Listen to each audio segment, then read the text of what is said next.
Oke, selamat malam. Terima kasih di hari libur kalian bisa bergabung dengan saya karena keterbatasan waktu ya kita ganti make up kelasnya juga susah sehingga Pak Buka Prodi itu pesan ya kuliah sajalah gitu. Kalau teman-teman berhalangan ya tidak apa-apa monggo saja silahkan disambi gitu ya.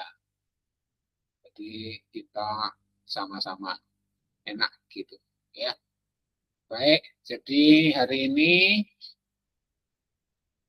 kita akan belajar apa?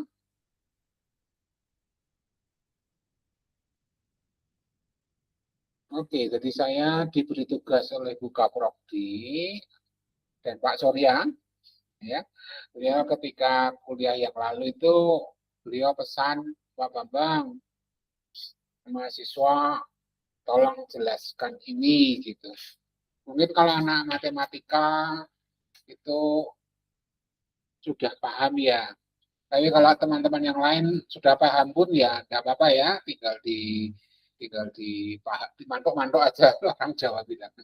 Ya tinggal diikuti aja ya. Jadi tugas saya hari ini tuh menjelaskan apa yang telah disampaikan oleh Pak Surya di kuliah-kuliah sebelumnya. Ini kuliah kapan ya saya kok lupa. Lupa saya ini saya screenshot, saya potong sih tanggalnya saya lupa. Teman-teman bisa ngecek lagi di rekaman, ini rekamannya kapan ini ya. Ini saya lupa tanggal. Oh, ini ada tanggal ini. Oh, tanggal 7 Mei ya, tanggal 7 Mei yang lalu, beliau itu pesen tolong mahasiswa diingatkan kembali ya, apa tahu maksudnya apa ini tanda-tanda garis tegak dua ini apa dan nanti saya akan menjelaskan ya. Ini simbol-simbol yang yang sering dipakai untuk untuk menyajikan runtunan-runtunan langkah-langkah yang biasanya dilakukan untuk apa menjalankan algoritma di mesin learning gitu ya. Jadi seperti itu. Jadi nanti tugas saya itu menjelaskan, dari Pak Surya memberitahu saya, Pak Bambang tolong sharing aja ke teman-teman apa itu rich dan lasso regression. Ya, khususnya nanti kalau setelah kuliah hari ini teman-teman bisa paham kalau membaca artikel atau membaca buku, pada simbol-simbol seperti ini itu harapannya sudah bisa gitu ya. Kalau teman-teman yang sudah bisa ya lancar aja, lanjut saja gitu ya. Nah, kalau saya tengok RPS-nya itu teman-teman bisa lihat di sini ya, lihat di sini. Ini diklik aja. Ini kan dibuat oleh Buka Prodi. Nah, Pak Surya itu sedang menyiapkan kalian untuk membuat proyek kalau tidak salah.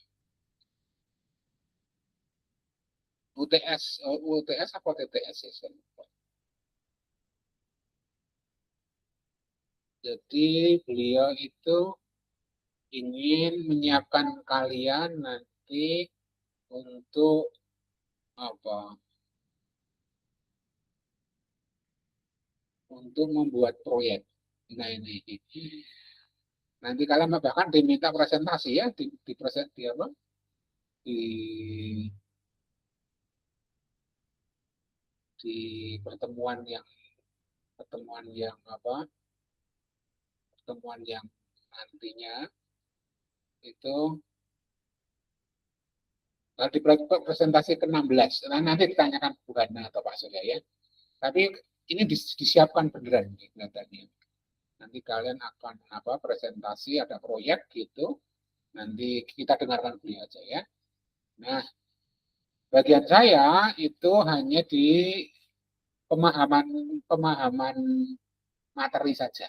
Ya, jadi pemahaman materinya ketika beliau menjelaskan model regresi khususnya regresi linier, regresi Ridge dan Lasso, itu tuh bisa paham nanti kalau ketika membaca buku atau ketika Pak Surya kuliah seperti kemarin yang lalu ini, itu nanti teman-teman bisa paham begitu ya. Jadi saya hanya membantu kalian mendampingi kira-kira materi apa yang bisa saya jelaskan ya, karena latar belakang saya matematika, jadi mungkin saya bisa membantu versi matematikanya ya, karena memang tidak bisa dihindari kalau mesin learning itu ada matematikanya ya.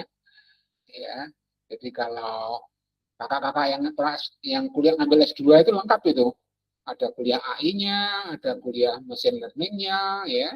Sehingga mereka belajarnya malah saling melengkapi begitu ya. Teman-teman yang hanya ngambil mesin learning enggak apa-apa, nanti bisa mengikuti. Tentunya matematikanya enggak semua, matematikanya yang seperlunya saja. Ya. Jadi tidak usah khawatir matematik yang kayak apa nanti yang dipelajari ya. Nanti yang ada hubungannya dengan data, yang hubungannya dengan kadang-kadang kita melakukan inferensial gitu ya, pengambilan keputusan secara statistik ya, tahu dikit-dikit dulu pernah belajar toh statistik dasar atau apa gitu ya. Nanti kalau lupa bisa melihat kembali, nanti saya kasih juga referensi yang mungkin bisa dibaca. Kemudian nanti kalian pasti kalau belajar AI atau belajar machine learning itu mesti ada model yang dipakai untuk merepresentasikan proses-proses mengubah data menjadi apa yang menjadi tujuan kita melakukan machine learning gitu ya. Nanti kita akan ini biasanya persamaan, jadi tidak usah khawatir. Aku dulu pernah kuliah kalkulus ya, pasti nanti ada di sini proses, di sini ada turunan. Nah, nanti kalau lupa bisa dilihat lagi ya. Nanti saya kasih e-book-nya, saya taruh di Evelyn mungkin bisa ya, atau saya titipkan buka prodi begitu ya. Jadi seperti itu ya. Jadi nanti kalian akan belajar data itu nanti akan dimodelkan, kemudian dari situ nanti ada hal-hal yang perlu dioptimasi. Proses mengoptimasi pemodelan berdasarkan data itu namanya pembelajaran. Ini kan pembelajaran mesin. Mesin kok belajar, yang dipelajari apa? Ya itu memang harus ada kosakata yang kalian pahami ya, agar nanti ketika mengikuti kuliah atau membaca artikel itu tahu ya. Jadi ini ada satu buku. Di sini ada juga sih PPT, PowerPoint dari, maaf saya lupa menuliskan sumbernya. Ini PPT itu bagus ini. Jadi kosakata yang ada di machine learning itu dikumpulkan sehingga teman-teman nanti bisa paham apa tuh learning itu. Nah, di sini bisa itu ditengok. Ini sampai 400 halaman ya. Ini PPT-nya bagus sekali, kayak kamus begitu. Teman-teman kalau senggang toh baca-baca saja dari awal begitu toh. Jadi misalkan hari ini kita kan belajar linear regression. Regresi itu apa toh? Nah, nanti dibaca dulu dari yang pertama ya. Nanti minggu depan dengan Prof Didit nanti kan belajar clustering atau belajar yang lain. Nah, nanti ini bisa dibaca-baca dulu sebelum mendengarkan kuliahnya Prof Didit ya. Pembelajaran itu maksudnya apa? Nanti ada istilah-istilah teknis yang harus kalian pelajari. Apa maksudnya training itu? Apa itu uji, data uji? Apa itu validasi silang? Apa itu evaluasi metrik? Ya. Itu di sini ini nanti dikenalkan pelan-pelan ya, teman-teman bisa baca-baca di kala senggang, gitu, kosakata ini sejarahnya ya, sejarahnya machine learning itu anak-anak dari FTI pasti lebih tahu ya, dari tahun 50 sampai sekarang. Nanti kita akan lihat juga ini sekilas saja. Nah, bedanya dengan zaman saya dulu kuliah, saya kuliah itu tahun 82, itu kalau menggunakan komputer itu programnya yang buat saya sendiri. Ya, ada data, kemudian saya buat program, lalu menggunakan algoritma untuk menyelesaikan masalah yang saya hadapi. Terus kemudian keluar outputnya. Nah, zaman kalian beda. Ya, zaman kalian itu beda. Ya, kalian itu ada datanya, ada misalkan data ini kok abstrak banget apa? Contohnya yang real apa? Oh, yang real contohnya misalkan ada harga rumah. Ya, ini ada harga rumah. Terus ini datanya data tentang perumahan yang sedang dibangun. Ya, harga tahun sebelumnya tipe yang sama berapa? Terus lantainya ada berapa?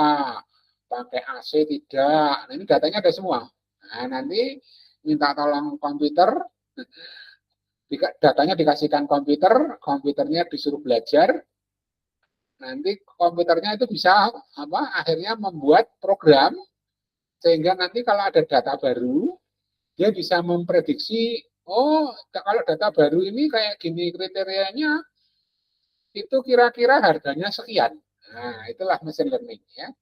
Jadi dia itu belajar dari input sama output. Ini kayak black box gitu ya. Pokoknya dikasih input dan output yang banyak, makin banyak makin pinter dia. Terus belajar dia.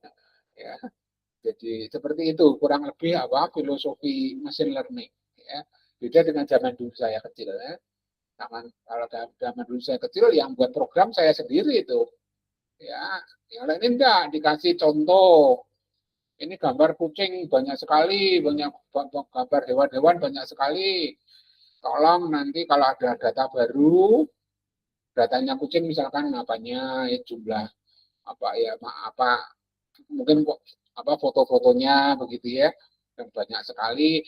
Nanti kalau ada foto baru, ini masuk kucing atau tidak? Nah, nanti itu pakai machine learning bisa. Ya. Jadi ini saya lagi kosakata-kosakatanya karena bisa pelajari sesuai kebutuhan. Ya tidak sekarang harus membaca 400 halaman. Wah ya sudah dulu dopaminnya sudah hilang. Ya jadi tidak usah ya, jadi cukup seperlunya. Oh, pembelajaran itu adalah kemampuan mengimprove ya berdasarkan pengalaman. Jadi kalau pengalamannya banyak itu bisa bisa meningkat itu ability-nya ya. Jadi seperti itu pembelajaran di mesin itu begitu, dikasih data yang banyak dia bisa belajar mengupdate sehingga dia bisa lebih baik kinerjanya gitu ya. Dan caranya memperbaikinya itu bisa otomatis, nanti tentunya akan kita lihat lebih detail lagi ya. Nah ini semua nanti kalian baca-baca seperlunya ya. Jadi saya hanya memberi fasilitas gitulah ya. Jadi kalau pembelajaran mesin itu ada tugas yang harus dikerjakan ya. Ada pengalaman trainingnya terhadap tugas tertentu dan itu tugasnya itu ada ukuran kinerjanya ya dan diukur pakai P ya. Harapannya nanti meningkat ya. Jadi nanti akan kembali ke tugas yang Pak Surya beliau pesankan saya harus sharing ya. Jadi ini nanti kan Pak Surya beliau ketika kuliah beberapa saat yang lalu beliau kan cerita saya punya data X dan punya data Y gitu ya. Kemudian misalnya data tentang perumahan ya yang sedang dibangun atau dan ini Y-nya itu harganya gitu ya. Contohnya ini nih contoh saya sudah siapkan ini. Ini ada data tentang ini data tentang harga dari penawaran perumahan gitu ya. Ada sih kakak kelas kalian yang di S2 itu dia agen agen rumah apartemen di Jakarta itu ngambil S2 terus tesisnya tentang itu ya. Lalu dia mengambil data yang dibutuhkan. Nah, kayak ini contoh aja ya. Ini saya ngambil dari mana lupa. Mohon maaf, ini saya kebiasaan jelek nih. Ini saya ngambil punya orang tapi nggak izin nih. Harusnya saya tulis di sini ya. Jadi ini contoh bahwa ini X-nya. Nanti kan ada X di sini kan Pak Surya kan mengatakan ada data X sama Y. Ini kan ya, ada data X sama Y. X-nya itu dalam hal ini matrik. Ya, matrik itu apa? Susunan bilangan yang diatur dalam baris dan kolom. Gitu ya. Nah, kalau Y itu nanti banyaknya apa? Harga dari item. Jadi biasanya baris dari X itu menyatakan misalkan tipe rumahnya, tipe rumah satu, tipe rumah nomor satu, tipe rumah nomor dua, tipe rumah nomor tiga sampai tipe rumah nomor berapa? Ini datanya ada berapa sih? Tergantung datanya ada berapa ya, N misalkan ya. Ya. Oke, jadi apa misalkan datanya nanti kita lihat di buku juga bisa nanti ya. Jadi ilustrasinya itu seperti itu. X-nya itu adalah data-data tentang perumahan itu. Ya, kalau perumahannya ada 300 berarti ya apa? Ada 300 baris. Nah, kolom-kolomnya itu yang ini, ya, kolom-kolomnya itu yang apa? Kolom-kolomnya itu yang ini. Misalkan kolom satu itu lot size-nya, kolom dua itu jenis kamarnya, kolom ketiga itu tahun dibangunnya, kolom keempat itu tahun lalu tipe yang sama itu dijual berapa. Nah ini semua ini kolom-kolomnya ini ya. Jadi datanya ada berapa nih? 2, 4, 6, 7, 8, 9, 10. Oh ini katakanlah 30 kolomnya. Ya. Kolomnya itu berupa kalau bahasa orang-orang FTI itu fitur-fiturnya. Ya, kalau orang statistika itu variabel bebasnya ini. Ya, variabel bebas. Ini nanti fitur-fitur kalau orang data science ya. Itu ini apa? Ini variabel yang akan dipakai untuk memprediksi harga dari rumahnya. Ya, jadi ini X-nya, ini X1, kolom 1, kolom 2, kolom 3, kolom 4, kolom 5, kolom 6, nah, sampai kolom berapa ini. Nah, nanti machine learning itu gimana kita berdasarkan data ini, data X ini, ya, kalau datanya misalkan ada 2000, ya nanti 2000 kali kolomnya ini ada berapa. Berdasarkan data ini tuh kita mau memprediksi harganya berapa kalau ada data baru gitu ya. Nah, machine learning itu salah satunya seperti itu ya. Jadi inputnya tuh X-nya itu ya, fitur-fitur dari vektor. Fitur-fitur ini fitur pertama, fitur kedua, fitur ketiga, fitur keempat, ya itu fitur-fiturnya itu inputnya. Outputnya nanti harganya, harga harga kalau inputnya kayak gini, fitur pertamanya sekian, fitur keduanya sekian, fitur ke 50 ke berapanya ini berapanya banyaknya kolom berapa tuh ini ya tergantung ya.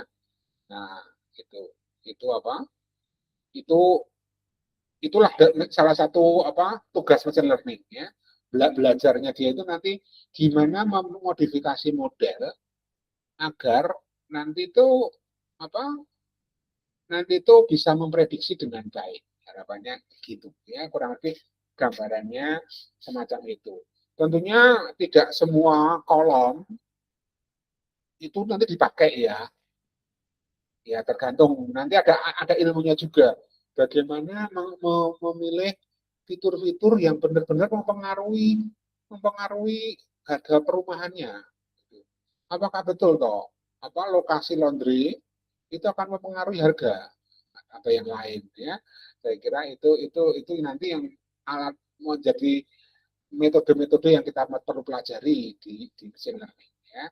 Seperti itu. Jadi pada intinya tentunya tidak semua ya. Kalau semua ya mungkin jadi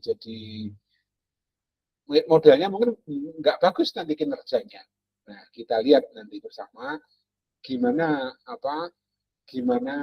model itu akan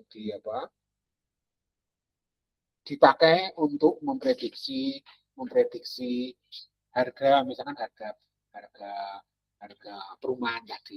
Ya, ini contoh sederhana. Itu misalkan variabel yang diambil itu hanya 5 lah, gitu.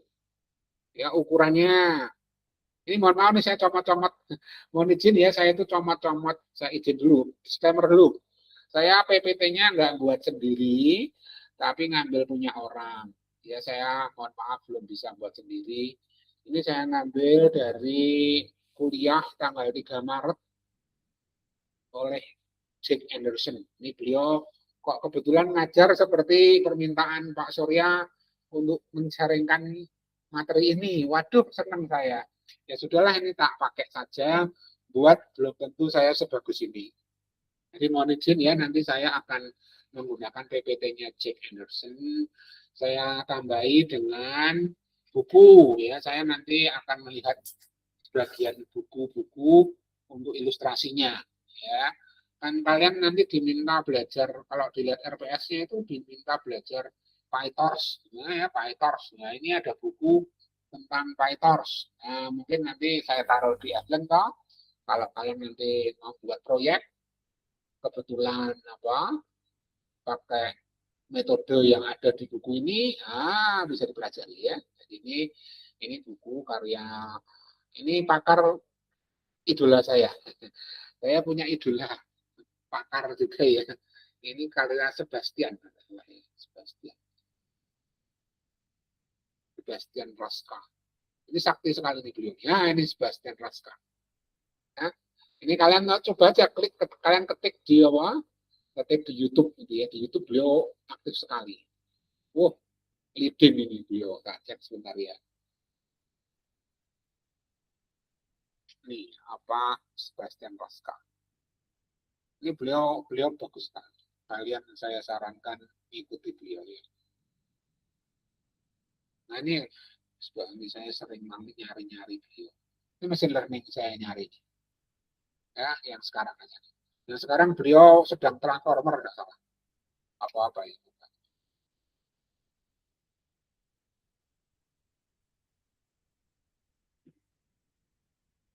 Wah, ini LLM. Wah, teman-teman yang ngambil kuliah LLM, dengarkanlah karya beliau ini ya. Ini bagus sekali, beliau banyak sekali. Ya.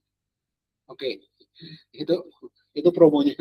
Jadi nanti saya izin pakai ini disclaimer sorry ya. Disclaimer, saya izin pakai karyanya, bukunya Pak Sebastian Raska. Itu di sini ada pakai PyTorch. Teman-teman nanti kalau ada tugas atau membuat proyek pakai metode, salah satu metode di sini, ya mungkin ini buku ini bisa jadi rujukan. Bagus kok bukunya, karyanya beliau bagus-bagus. Ya. Ini hari ini nanti saya nengok bab 9 salah ya. Tentang regresi. Nanti Prof Didit enggak tahu, kita lihat. Ini regresi ya, nanti saya akan ngambil sebagian izin dari sini ya. Jadi, nah tadi variabelnya kan ada X, ada Y. Nah, ada orang yang nyebut Y-nya itu variabel target. Nah, istilahnya beliau. Variabel target. Memang kalau baca buku banyak itu kadang-kadang kita harus teliti konversinya. Yang di sini itu maksudnya apa, di sana maksudnya apa.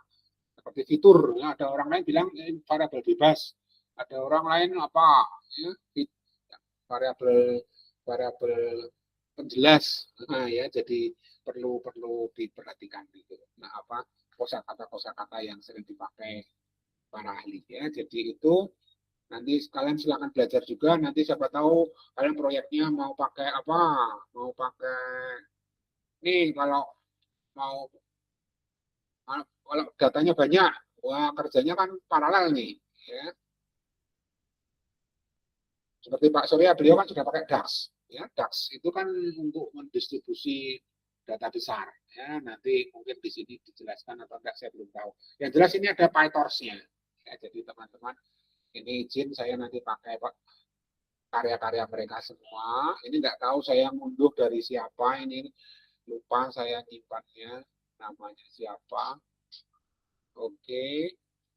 Itu izin juga nanti saya pakai PowerPoint-nya siapa ini? Nah ini Victor Cetina. Ya, nanti saya izin khususnya ketika membahas lasso. Ya.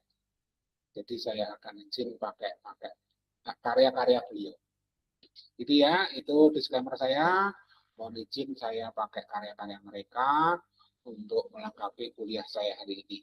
Ya, baik, kembali ke PowerPoint-nya. Ini saya ngambil dari mana? Lupa, waduh maaf ya. Jadi ini contoh kembali ilustrasi gimana regresi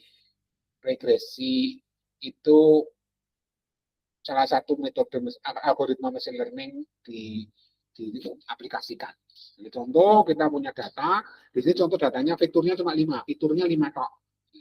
Ini ukuran apa? Ukuran rumahnya, jumlah kamar tempat tidurnya, harga tipe yang sama di sebelumnya. Terus apakah ada ini saya bilang ya, ini luasnya, ini jumlah tempat tidurnya, ini harganya, ini mungkin tahun dari harga ini ya, harga penjualan ini tahun berapa, kalau ada parking spotnya ada berapa. Nah dari data ini nanti kita akan menggunakan algoritma yang namanya regresi. Regresi nanti banyak sekali ya, ada regresi linier, ada regresi lasso, ada regresi ridge, ada regresi SVM, ada regresi decision tree, regresi apalagi robust regression, banyak sekali. Nanti tinggal kalian nanti milih, kita bandingkan aja nanti metode mana yang random forest juga ada kalau tidak salah, decision tree ya. Nanti kita lihat kira-kira metode mana yang paling bagus, yang outputnya itu mendekati sesuai yang kita harapkan. Contoh, ketika dikasih input ini, kalau ini sudah modelnya terlatih, bisa keluarkan input, lalu dari sini kita bisa prediksi. Oh, kalau rumah tipenya karakteristiknya kayak gini, itu harganya sekian. Inilah contoh regresi satu variabel. Nah, kenapa satu variabel? Karena ini outputnya satu, ya, one output. Seperti itu ya. Itulah yang kemarin diajarkan Pak Surya. Nah, gimana ngukur kebagusan kinerja dari model yang menggunakan regresi linear itu? Itulah yang nanti akan memunculkan simbol-simbol L ini ya. Jadi pakai apa yang namanya loss function. Loss function itu apa? Loss function itu fungsi yang dipakai untuk mengukur kinerja suatu model. Ya. Namanya saja loss function ya. Kalau lossnya kecil itu yang diharapkan. Ya, jadi nanti kalau bandingkan kinerja model-model machine learning itu cari yang loss function-nya itu sekecil mungkin. Ya. Tapi ternyata prakteknya tidak semudah itu ya. Nanti kita lihat sama-sama. Itu intronya ya. Jadi regresi itu, machine learning itu seperti itu. Sekali lagi teman-teman, nanti ini saya hanya memancing istilahnya ya. Nanti tidak lanjutnya RTL. RTL-nya tidak lanjut. Nanti kalian pelajari sendiri sesuai kebutuhan ya. Jangan tertekan kalau wah Pak Bambang ngasih buku kok kandel-kandel, ini 400 halaman belum dibaca kok sudah dikasih yang lain. Simpan saja sebagai informasi. Kalau nggak dipakai ya nggak apa-apa. Kalau dipakai, kalau butuh nanti bisa dilihat. Ini juga, ini sekali lagi tadi saya katakan, salah satu pakar idola saya itu Sebastian Raska. Beliau itu membuat question answer, tanya jawab tentang machine learning. Nah, ini bagus ini teman-teman kalau mau mendalami, wah saya mau ngambil skripsi tentang computer vision. Nah, baca langsung chapter 2. Terus nanti baca-baca di sini itu Nggak usah semua, ini hanya insight saja, karena nggak perlu mendalami coding dan sebagainya ya. Kalau butuh ya nggak apa-apa, tapi ini untuk kita, otak kita udah familiar dulu gitu dengan kosakatanya. Ini baca dulu aja di computer vision itu kata-kata baku apa saja yang ada di sana. Ya, apa itu konvolusi? Apa itu ya? Ini siapa? Beliau ini bagus jelaskan dengan apa? Dengan sangat mudah. Question answer, lewat question answer. Tadi harapan harapan saya kalian kalau butuh, wah ini udah punya bekal, punya bayangan. Nanti kalau membaca artikel tentang computer vision itu sudah tidak sudah familiar gitu, nggak bingung apa maksudnya ya, karena kosakatanya sudah terbiasa ya. Itulah saran saya untuk rencana tindak lanjutnya, kalian pelajari itu kosakata yang dibutuhkan ya. Jadi itu ini sudah ya, kalian sudah tak masukkan ya. Sekarang kita lanjut lagi. Ini tadi intronya, regresi itu seperti itu ya. Jadi ada input, sekali lagi inputnya itu fiturnya itu tidak harus numerik ya, bisa bisa apa? Ini contohnya sih kebetulan numerik ya, tapi kadang-kadang tidak ya. Contoh apa ini? Contoh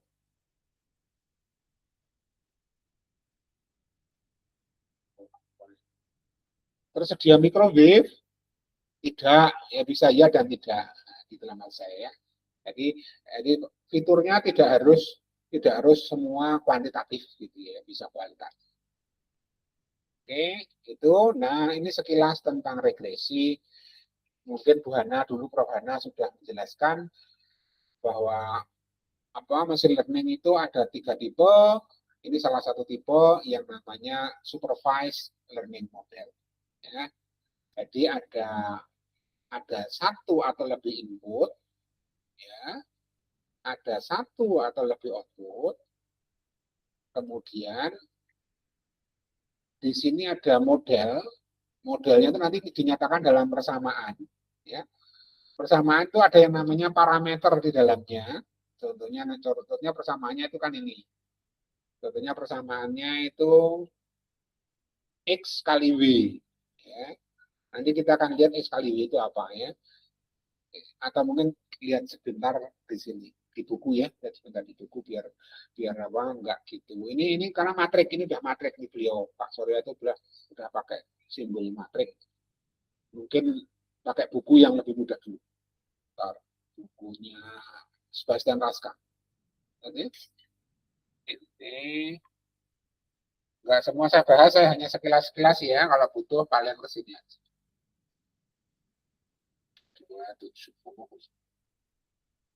Nah, ini contoh. Nah, ini contoh model ini. Ya, model. Ini harga dari apa? Harga dari rumah misalkan ya. Ini X itu misalkan harga tahun lalu gitu. Ini harga sekarang. Nah, di sini ini yang namanya model. Ya, model itu persamaan. Persamaan ya, model mana ya tadi? Model itu terus ya. Dia model itu persamaan. Ya, jadi model itu kok ada kata keluarga, Pak? Ya karena persamaannya itu ada parameternya. Di sana ada parameter B dan parameter B. Nah, ini parameternya. Here, the parameter. Nah, kalian tuh harus tahu kosakata itu loh. Parameternya apa toh? Kalau dulu kita kalkulus kan, oh koefisiennya X sama konstantanya. Ini kan titik potong dengan sumbu Y. Kalau dulu kita kan gitu ya. Kalau sekarang bahasanya beda. Oh, ini parameter B1. Ini parameter B. Kalau W1 parameternya namanya koefisien bobot dari variabel terjelas. X-nya itu kan sering disebut variabel terjelas, sering disebut fitur, ya. B-nya biasa disebut bias. Nah, ini contoh model. Ya. Jadi jadi apa misalkan harga hari kemarin itu dimodelkan itu sebagai garis lurus dari harga sekarang. Nah, gitu. Jadi X-nya itu harga yang lalu, harga tahun lalu, ini harga sekarang. Ya, misalkan seperti itu. Contoh nih yang sederhana. Sehingga ini adalah model yang mau dipakai untuk memprediksi input keluarnya output tadi. Ya, nah, nah ini ya. Model juga mengandung parameter. Nah, parameter ini akan mempengaruhi outcome, hasilnya persamaan, ya toh? Kalau ini kalau persamaannya kalau B-nya 0, wah ini kan nanti garisnya melalui titik 00 gitu ya. Seperti itu. Ini B-nya kalau B-nya negatif, itu gambarnya tidak naik gini tapi turun. Nah, memang sangat mempengaruhi ya. B dan W ini akan mempengaruhi persamaannya. Apa perilaku fungsinya itu ya, itu akan dipengaruhi oleh itu para parameter sesuai dengan yang ditulis di sini, gitu. Ya. Nah, lalu apa istilah training itu? Model kok di training itu diapain? Nah, ini istilahnya ya. Ini B dan B ini kan banyak sekali nih. Bisa macam-macam tergantung kitanya ada mau berapa. Family kan tergantung B-nya ini bisa 0, bisa berapa bilangan berapapun boleh gitu. B-nya juga gitu. Nah, di antara semua ini gimana milihnya? Yang paling sesuai dengan data-data kita yang ada. Nah, untuk itulah kita mentraining agar bisa memperoleh B dan B-nya.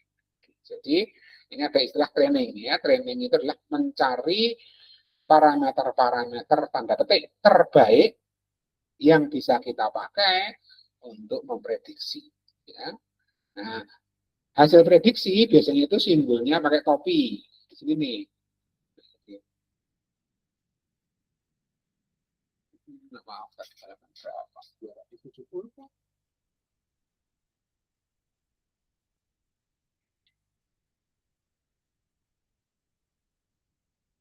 Nah, biasanya kalau udah pakai topi ini artinya ini prediksi.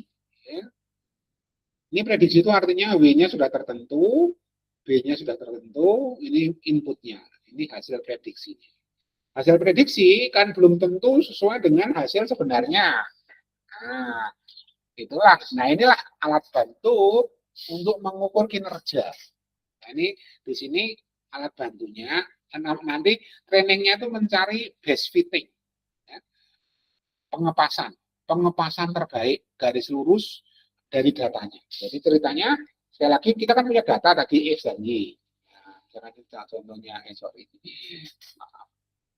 Kecilkan.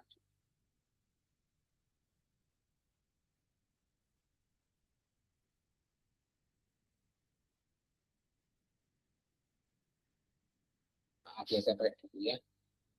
Nah, ini ya, kita punya data kan datanya 2, 4, 6, 7, 8, 9. Kita punya data 9. Ya, 9 apa? 9 tipe rumah dan harga tahun sebelumnya. Terus diplot. Oh, harganya kalau harganya X sekian, ternyata sekarang sekian. Harganya yang ke tahun lalu sekian, yang hari ini sekian. Itu lalu hasilnya seperti ini. Nah, nanti orang bertanya, lah kalau data saya itu di sini, kira-kira harganya berapa ya? Nanti apa? Nanti kan kita kalau sudah mendapatkan garis lurusnya kan bisa memprediksi. Tinggal dihitung aja dong. Oh, Y topinya ini sekian. Nah, jadi ini adalah nilai-nilai Y topinya ini. Ini tulis nih Y topi. Ya. Nah, gimana mencari W dan B ini? Gitu. Ya. Nah, salah satu cara itu yang namanya yang ditulis oleh Pak Surya ini. Ini ilmu lama, ilmu kuno. Ya, zaman sekarang nanti ada loss function baru. Nah, ini loss function lama namanya ordinary least square. Ya. Least square itu apa? Least square itu kuadrat terkecil. Jadi ada kuadratnya. Jadi ini X kali W tambah B itu kan tadi Y topi. Ya.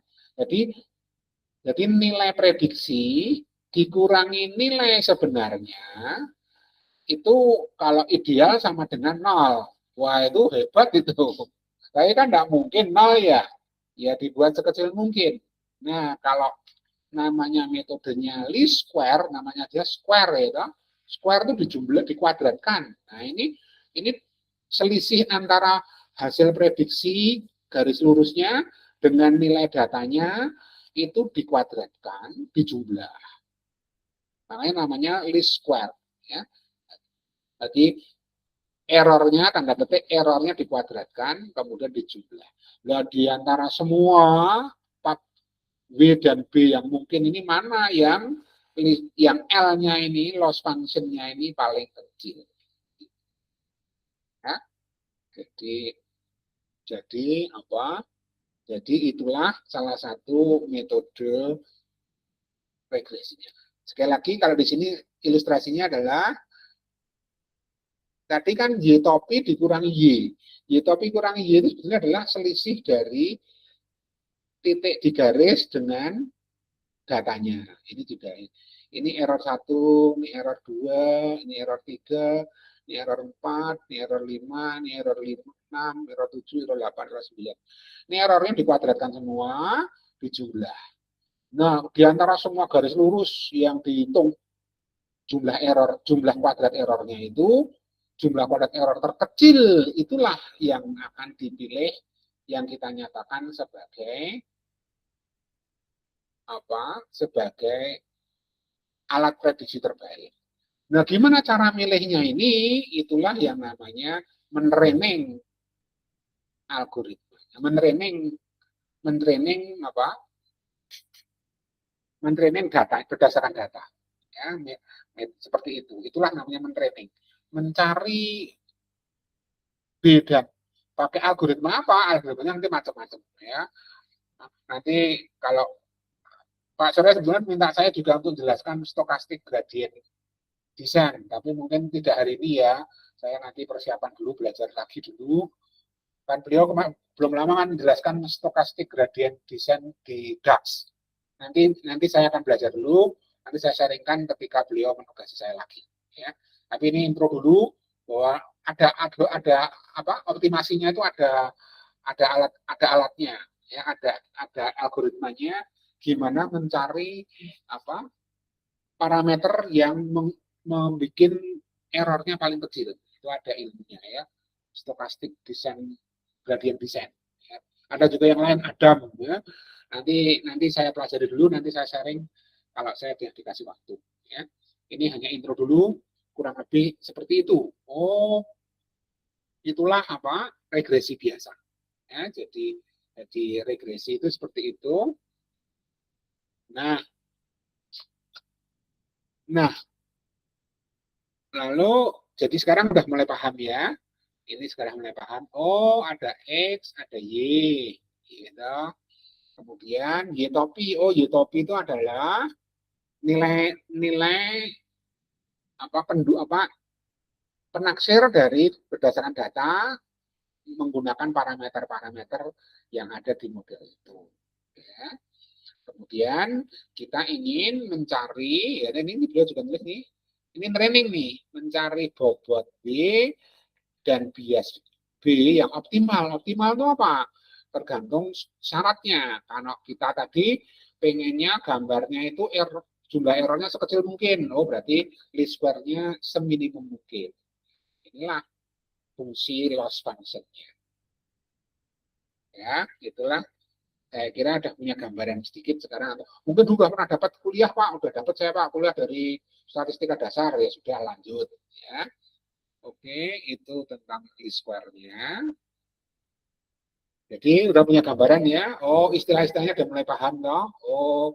Oh, barang lama dinyatakan dalam istilah-istilah baru. Oke, gitu ya. Nah, beliau lalu ini ya. Jadi loss function-nya itu dinyatakan dalam bentuk norm. Nah, ini apa ini norm? Ini apa ini? Nah, nanti saya jelaskan. Memang kita kadang-kadang butuh matematika sedikit ya.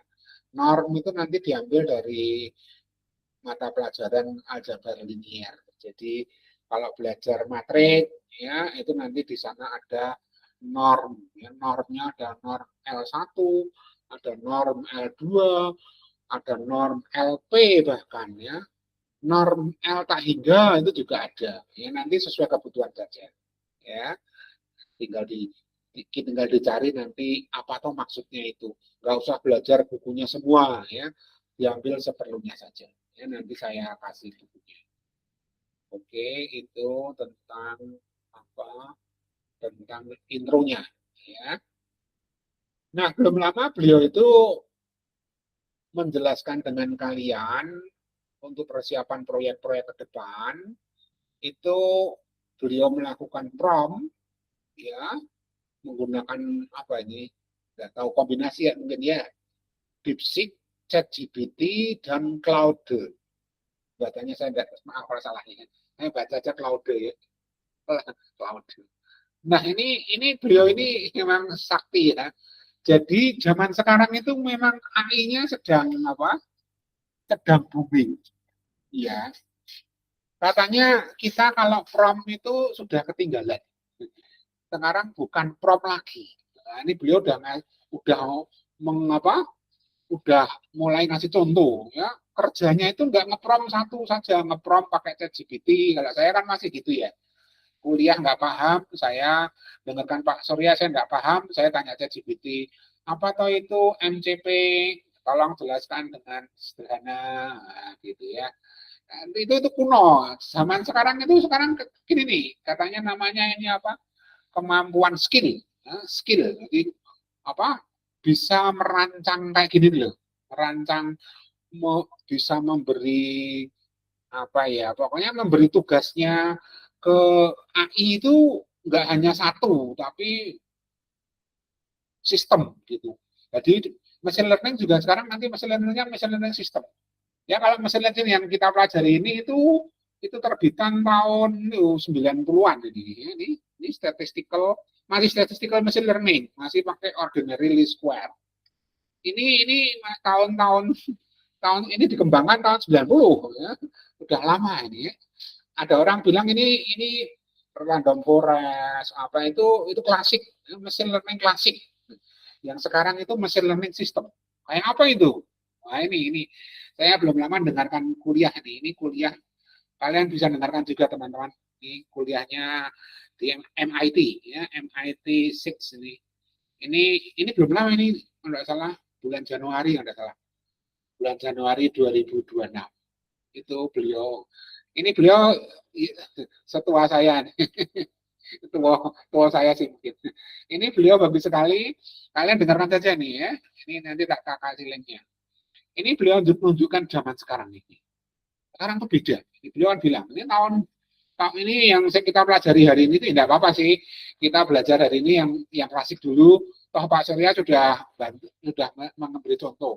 Ini loh, machine learning system itu kayak ini loh. Kerjanya kayak ini loh. Oh ya, digabung-gabung ya Claude dengan DeepSeek. Nanti belum dengan Gemini. Ya.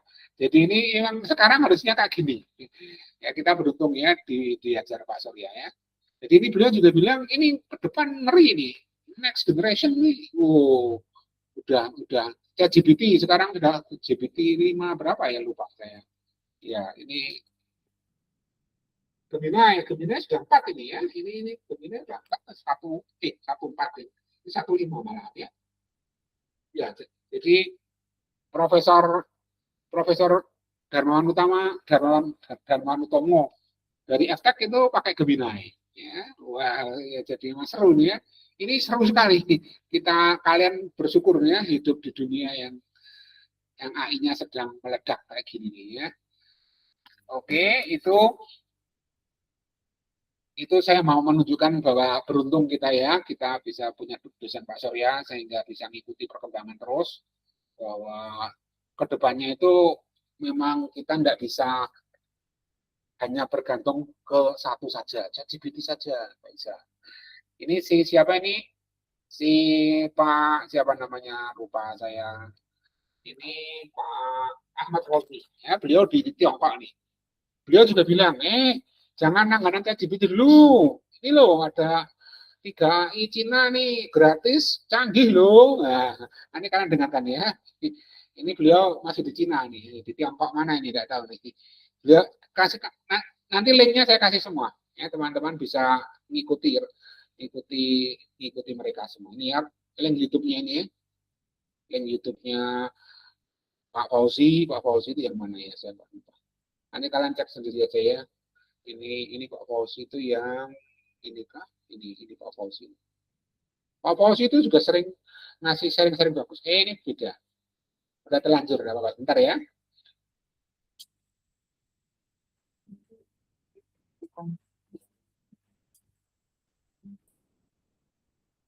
Kita sudah terbiasa menggunakan ChatGPT, Gemini, atau Cloud untuk ngobrol dan mengerjakan berbagai tugas atau membantu kerjaan kita.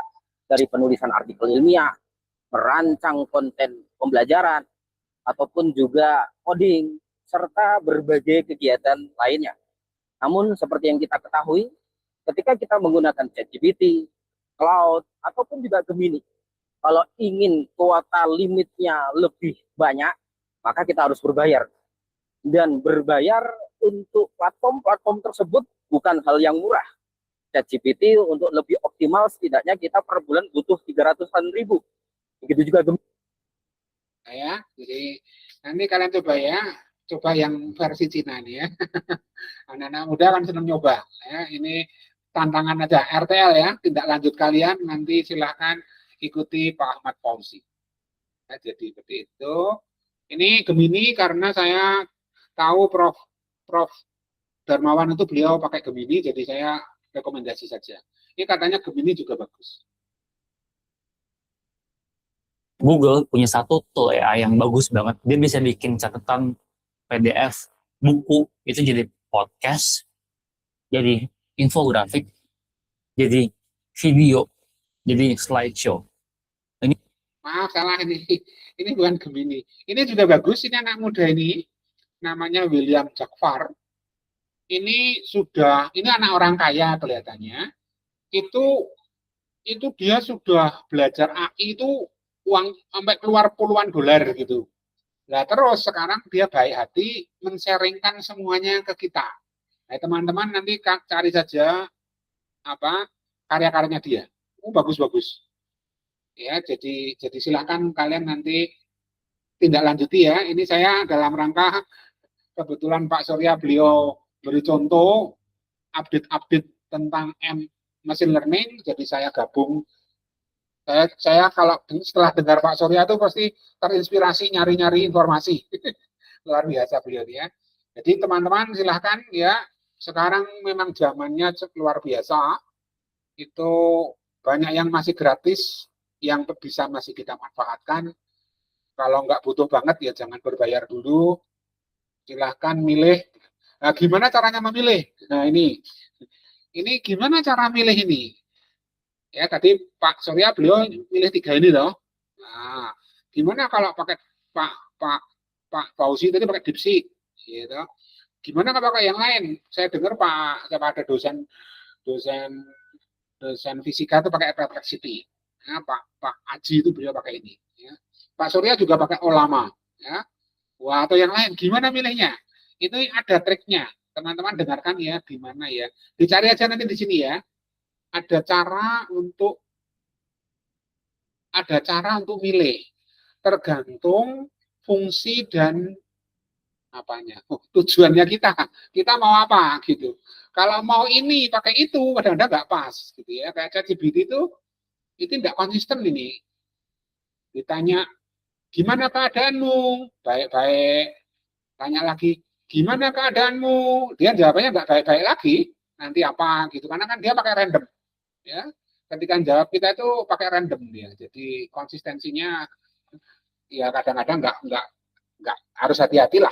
Intinya harus tahu ini untuk apa, ini untuk apa, ini untuk apa. Silakan kalian tengok sendiri ya. Di sini saya lupa naruhnya di mana. Pokoknya diklik-klik aja di semua. Ya saya lupa yang mana.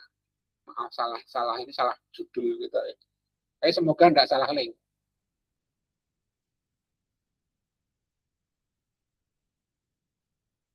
Você quer ser um gerente de projetos certificado, mas não sabe quais habilidades precisa? O O curso de preparação para a certificação PMP na Udemy vai te ajudar. Picture two engineers, same experience. Oh ini masih Cina ya. Jadi Free AI Cina ini ya. Katanya udah bisa ngalahin Cloud sama Gemini. Ini yang Cina. Yang apa? Yang petunjuk memakai itu mana ya kok? Ini anak pinter. Selama 1 jam lebih ke depan, kita bakal belajar tentang prompt engineering. Jadi ini materi yang bisa saya Itu Pak Surya beliau kan ngepromnya kan sakti banget beliau dia lihat ya. Contohnya beliau itu ngeprom, lihat nih.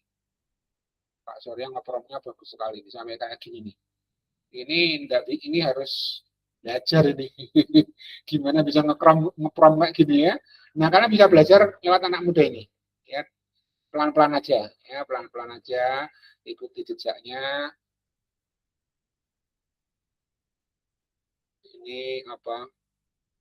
Tadi gimana itu? Tak tutup kah? Ya, ini saya mumpung apa ada materi-materi dari Pak Surya saya sharingkan untuk memotivasi kalian. Ya, jadi seperti itu ya.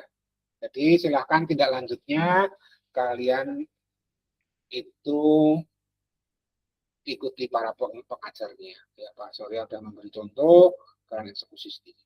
Ya. Nah ini ada pesan, hati-hati, ini pesan bagus. Jadi sering pemula, saya juga pemula ya, itu melakukan kesalahan.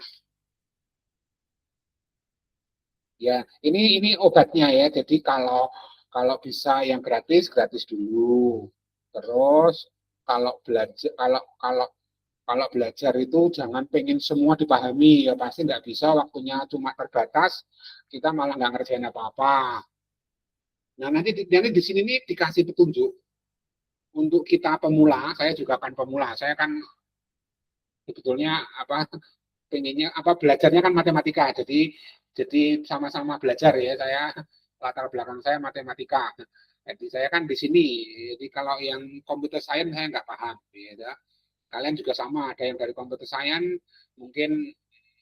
Nah ini ada yang tadi dari ilmu komputer, ilmu komunikasi atau ilmu ekonomi, kan baru di sini ya. Kita sama-sama belajar, gitu ya, sama-sama belajar. Di sini saya hanya membantu kalian memfasilitasi sumber-sumber yang mungkin bermanfaat untuk kalian pelajari. Kalau tidak ya anggap aja sebagai tambahan informasi, gitu ya, memotivasi kalian. Ini nanti dicek sendiri ya, yang milih ini yang mana gitu. Saya kok lupa yang mana. Ya. Oh ini pesannya, sekali lagi ini pesan untuk saya juga, itu bagus, ada di buku. Bukunya itu mana? Bukunya ini. Nih bukunya, cuma bukan buku atau apa saya dapat dari googling ya gampangnya. Terus pesannya adalah ini, ya saya baca sendiri aja lah ya, nanti kalian tengok. Nah,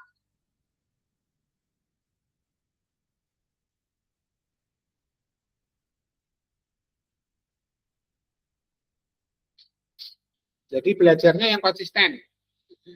Ini saya susah, masih belum bisa. Belajarnya konsisten, terus apa ya?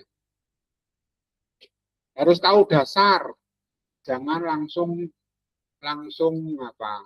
Tapi jangan terlalu banyak teori kayak saya. Kebanyakan teori yang nggak ada prakteknya, percuma, kata beliau. Ya, jadi tapi langsung jumping ke coding tanpa dasar ya sama saja. Ya harus tahu dikit-dikit ya tentang stochastic design, statistik, probabilitas, optimasi, dikit-dikit harus tahu lah gitu ya. Kalau langsung jumping ya nanti kurang kuat. Kalau disuruh memodifikasi nggak bisa nanti, gitu ya. Tapi ya intinya nanti dibaca sendiri ya. Ini lalu yang sabar mana ya. Sesuai kebutuhan kalau belajar, jangan pengen semua dikuasai, sesuai kebutuhan aja. Jangan lupa eksplorasi dan visualisasi data. Kalau punya data, paling langkah pertama itu harus eksplorasi dan visualisasi, itu harus wajib ini harus belajar nih ya. Awal-awal kuliah dengan Prof Hanya kan sudah diingatkan, salah ya. Nanti Kalau kurang ya coba sendiri ya. Kalian eksplorasi dan visualisasi data. Ada buku bagus tuh, mana ya?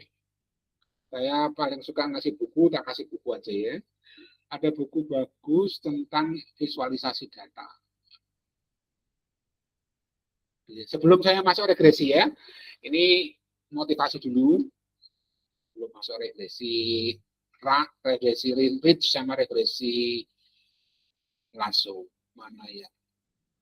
Oh, ini buku, kalau mau belajar buku data. Tadi kan pesannya dasar-dasarnya. Kalau saya kan nggak mungkin bisa memberikan banyak ya. Sekarang belajar sendiri aja. Ini buku gratis. Sekarang buku tuh gratis banyak sekali. Ya, ini buku gratis. Kalian tengok aja nanti 400 halaman. Tuh, kalau mau belajar visualisasi data pakai Python, mau tuh visualisasi ada tuh. Ya, wrangling, processing awalnya, buang-buang data yang anomali, gimana cara ngoleksinya, gimana ngimportnya, kalau punya data kayak gini bagaimana. Ini saya cek di sini semua ya. Ini saya hanya promo ya, saya sendiri belum belajar. Ini saya belum lama dapatnya. Saya paling senang nyari buku dan membagikannya. Semoga bermanfaat ya. Ini buku bagus, ada lagi buku lagi yang bagus lagi mana ya. Nah ini Python.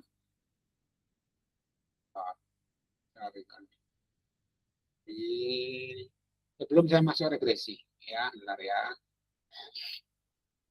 Ini motivasi dulu.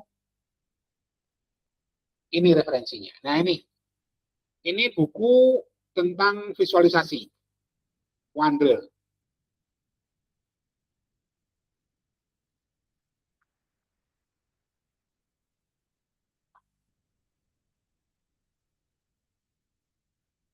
Kalau butuh aja simpan dulu aja, kalau butuh nanti baru dipakai. Ini buku visualisasi data. PDF lupa saya singkatannya. Ya, sambil nunggu ya. Ini sama satu lagi, ada satu lagi. Ini DUDAS ini. Data understanding, data analysis, data science. Ini silakan kalian klik aja nih ya. Nanti ini juga isinya buku-buku semua. Tebal-tebal, sesuai kebutuhan aja lah. Sekali lagi pesannya adalah kalian belajar sesuai kebutuhan, jadi fokus. Ya, kalau nggak butuh ya sekedar informasi saja. Ya, silakan tengok ini bagus. Kapan pakai ChatGPT? Kalau gini. Kapan pakai Gemini? Kalau gini. Kapan pakai cloud? Ditugasi Pak Surya. Wah, berarti bagus. Belajar dulu. Ya, Grok, nanti aja Grok. Ya, saya kira itu tentang motivasinya cukup ya. Jadi silakan nanti teman-teman tindak lanjuti. Ini juga ada warning dari anak muda tadi. Jawaban ChatGPT itu jangan langsung dipercaya, ilusi of knowing. Ya, nanti cek sendiri di sini ya. Itu hati-hati dengan jawaban ChatGPT karena dia nggak konsisten kadang-kadang. Memang tergantung kebutuhan kok ya, kapan pakainya. Makanya kombinasi beliau ini bagus sekali. Nanti kita terus belajar dari Pak Surya juga ya.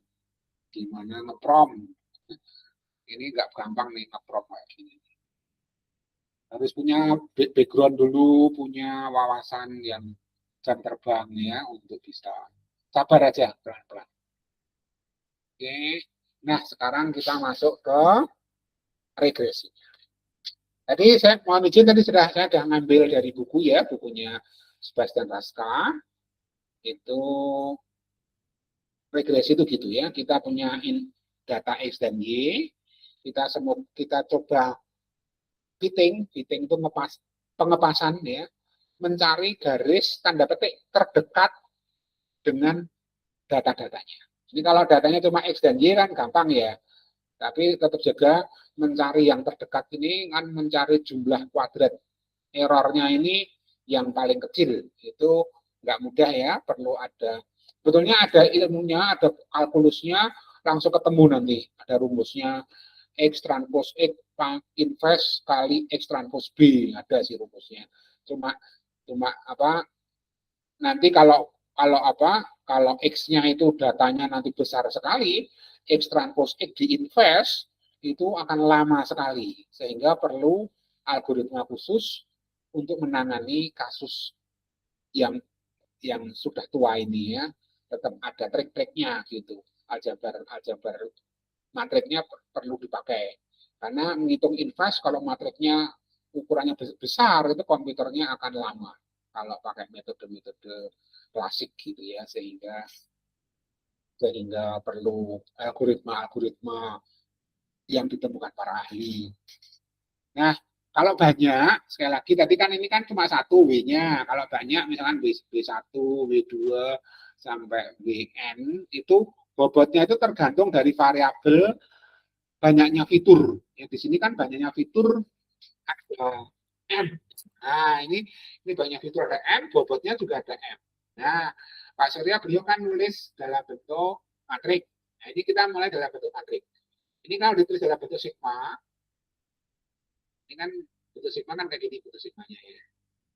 Nah, perkalian ini B1 kali X1 tambah W2 kali X2 sama WM kali XM itu bisa dipikirkan sebagai hasil kali perkalian vektor yaitu vektor X, X-nya itu X1 sampai Xn di sini, X1 sampai Xm, sininya W-nya W1 sampai Wm. Gitu. Kalau vektornya tegak, kalau ditranspos gini kan jadi mendatar.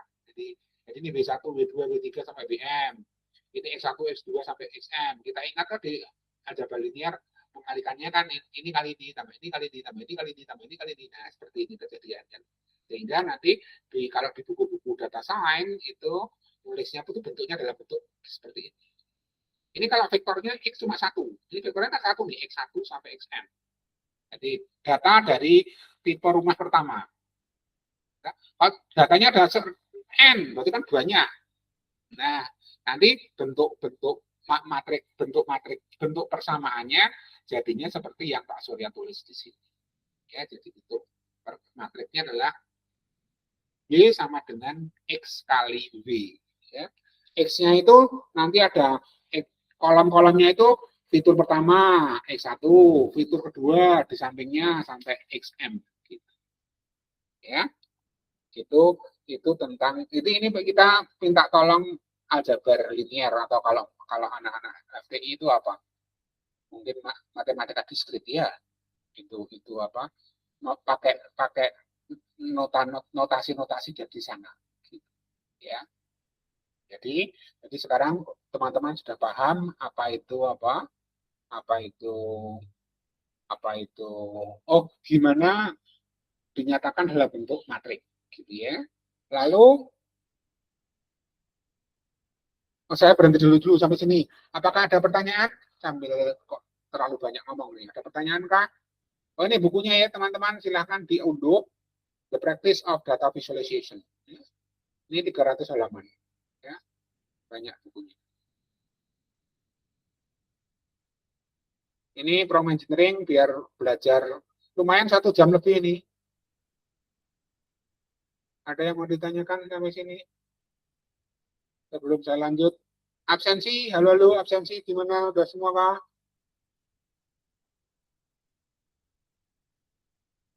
Halo? Udah absensi teman-teman?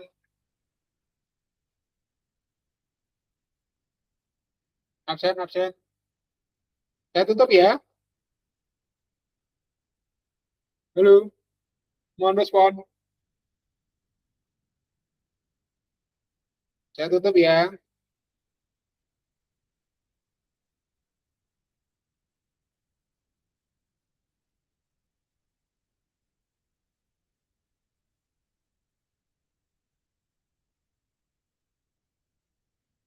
Oke, saya lanjut. Sekarang mohon adik-adik matematika absen ya. Machine learning.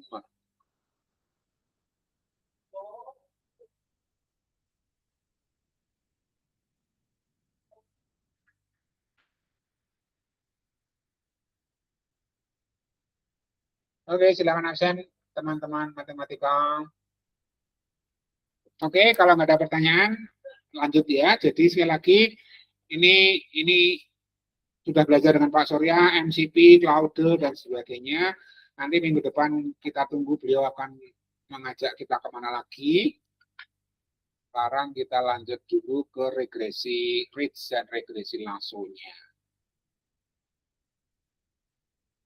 Oke, jadi tadi kita sudah punya data X1, XI, dan YI. Ya. XI-nya itu para fiturnya, YI itu variabel targetnya.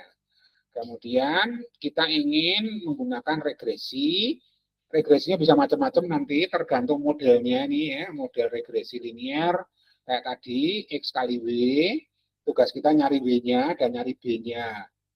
Nah, untuk mengetahui seberapa bagus kinerja dari model itu, diciptakan para ahli yang namanya fungsi loss, fungsi kehilangan, loss function.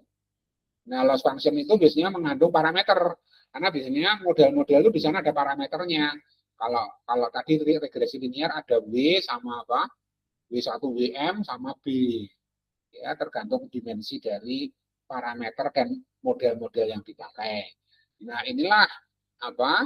Loss function inilah yang nanti akan kita pelajari, khususnya kalau regresinya Ritz itu kayak apa, kalau Lasso kayak apa. Idealnya adalah loss function itu dicari yang kalau loss functionnya kecil itu artinya modelnya kinerjanya bagus. Ya, itulah itu ide dari loss function. Ya, nanti narasi kosakata lainnya bisa dipelajari di buku yang saya berikan itu, Machine Learning Question Q&A, ya, jadi kalian bisa tengok. Nah, ini PPT yang saya siapkan itu seperti ini untuk intronya. Sekarang saya izin pakai PPT-nya para ahli ya. Oke, jadi regresi itu kayak apa toh regresi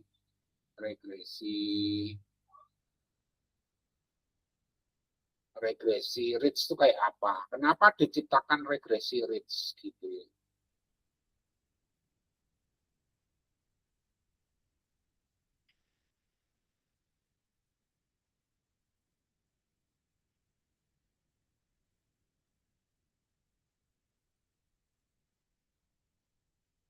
Oke, kita lihat ya sekarang regresi Ritz itu kok dipakai seperti apa. Ini mohon izin saya pakai karyanya. Ini kuliah belum lama. Walaupun saya tidak tahu ini kuliahnya gimana. Saya mohon izin ini ya. Jadi apa itu regresi Ritz, apa itu regresi Lasso, dan apa itu regresi elastic net. Mohon izin saya pakai ini aja. Jadi ternyata regresi ganda biasa itu ada masalah. Ya, kita lihat. Kalau regresi ganda, teman-teman bisa lihat dari buku ini ya. Tadi bukunya Pak Sebastian Rasta. Ini, mohon maaf saya nggak bisa demo ya. Mohon maaf. Kalian coba sendiri saja. Ini sudah ada codingnya toh. Kalau tertarik dicoba di rumah. Ini codingnya. Udah ada kok, tinggal di run. Jadi kalau regresi itu, ini contoh data, ini juga perumahan AMES ini lumayan bagus nih, itu ada 2.930 data, fiturnya 80. Oh, kebayang kan? Fiturnya 80. Datanya 2.930. Bagaimana kita memprediksi harga perumahan AMES ini menggunakan 80 fitur, kolomnya 80 itu. Gimana itu? Nah, kalian teman-teman bisa pelajari dari Pak Sebastian Rasta ini ya. Mohon maaf saya nggak bisa mendampingi. Kalian ikuti aja cara membaca datanya gimana, cara ngunduhnya gimana. Ini di sini ya. Silakan teman-teman ikuti ya. Ya. Ini implementasi OLS tadi. Yang Pak Surya demokan ini ya. Nah, ini datanya data AMES ya. Ini ada R code-nya semua. Kok R code? Ada apa? Python code-nya semua. Ini fungsinya nih, fungsi loss function-nya. Ya. Ordinary least square. Ada istilah lain namanya mean square error. Kenapa disebut mean? Karena rata-rata. Nah, ini rata-rata. Beliau Pak Surya juga kemarin kuliah beritahu ya, pakai setengah di sini. Kalau mestinya rata-rata kan tidak 1/2n ya, tapi 1/n ya. Ayo di sini untuk keperluan komputasi itu dikali setengah. Gitu. Kan tidak masalah. Ya, fungsinya kan dikali konstan tidak masalah. Kenapa dikali setengah? Karena nanti ketika melakukan algoritma optimasi itu ini diturunkan. Nah, turunannya X kuadrat itu kan 2X. Nah, jadi kalau ini fungsi kuadrat diturunkan jadikan setengahnya nanti jadi hilang. Jadi untuk komputasinya itu mudah gitu. Jadi indah gitu ya. Dan ini triknya para coder, ya, para pengkode yang sudah tahu struktur fungsinya ini bagus kalau saya kasih setengah ini. Biar ngitung saya ngitung di pemrogramannya nggak ribet, nggak harus dibagi setengah, gitu ya. Dan seterusnya. Ya ini Pak Surya beliau udah cerita ya. Nah, teman-teman sekali lagi kalau least square biasa ini ikuti ini aja ya, ikuti ini saja. Teman-teman ikuti ini aja pakai skalen ya, dan ini hasilnya seperti ini. Tapi ada masalah ini. Nah, kalau di sini kalau Pak Sebastian Raska itu beliau pakai namanya robust regression. Robust regression itu beda. Beda. Apa kinerjanya lebih bagus. Ya. Robust itu kan tahan ya, tahan goncangan atau tahan lah. Nah, itu lebih bagus dibanding regresi biasa. Tapi kita hari ini nggak belajar karena Pak Surya beliau menyarankan untuk mengenalkan kalian ke regresi ridge saja. Mungkin ke depan kalian akan diminta tugas pakai metode ini mungkin ya. Kita tunggu aja. Ya. Jadi saya izin pakai karyanya Jack Anderson ya. Oke. Jadi masalah kalau fiturnya terlalu banyak. Kalau fiturnya terlalu banyak itu masalah. Tadi 80 ya, itu belum masalah itu. Yang jadi masalah kalau nanti kebalik. Banyaknya fitur itu lebih banyak daripada banyaknya observasi. Nah, itu masalah itu. Itu nanti regresinya rusak itu. Ya, sehingga para ahli buat alat bantu baru. Nah, ini cerita beliau ya. Ini karena ini bukan saya yang buat, ya saya mohon maaf ya, menjelaskannya sebisa saya ya. Jadi ketika beliau itu mencoba data sebanyak 200 dan fiturnya 25 itu dipakai semua, ya ada masalah. Ya. Ada masalahnya di mana? Ini kita lihat cerita di sini. Cerita di sini, mohon maaf ya, saya membaca aja ya. Karena apa? Kenapa ada masalah? Karena fiturnya ini sebetulnya ada sebagian fitur itu sebetulnya nggak mempengaruhi nilainya. Nilai apa? Nilai harga dari rumah itu tuh nggak dipengaruhi oleh fitur-fitur yang kita pakai semua itu. Itu membuat kinerjanya jelek. Gitu. Loss function-nya di sini nulisnya RMSE ya. Ini contohnya dia bilang gitu. Ya, ketika dipakai semua, sebagian data. Oh ya, kalau Kalau mesin learning itu prosedurnya gini, Mak, saya lupa. Tapi teman-teman mungkin udah tahu ya. Jadi kalau kalau mesin learning itu kerjanya gini. Nah, ya, di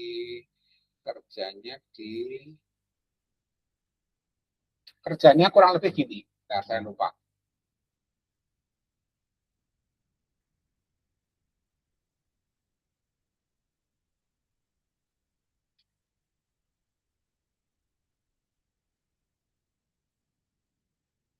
Nah, untuk menilai kinerja regresi itu kan banyak alat bantunya.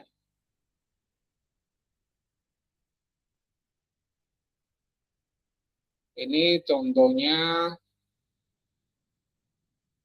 halamannya saya lupa.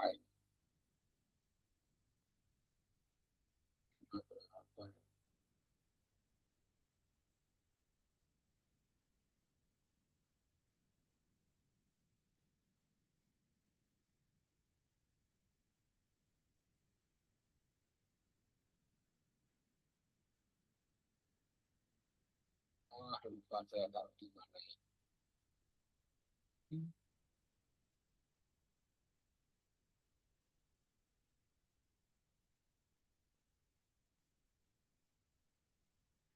Bentar ya.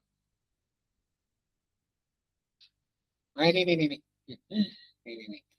Jadi kalau kinerjanya untuk apa?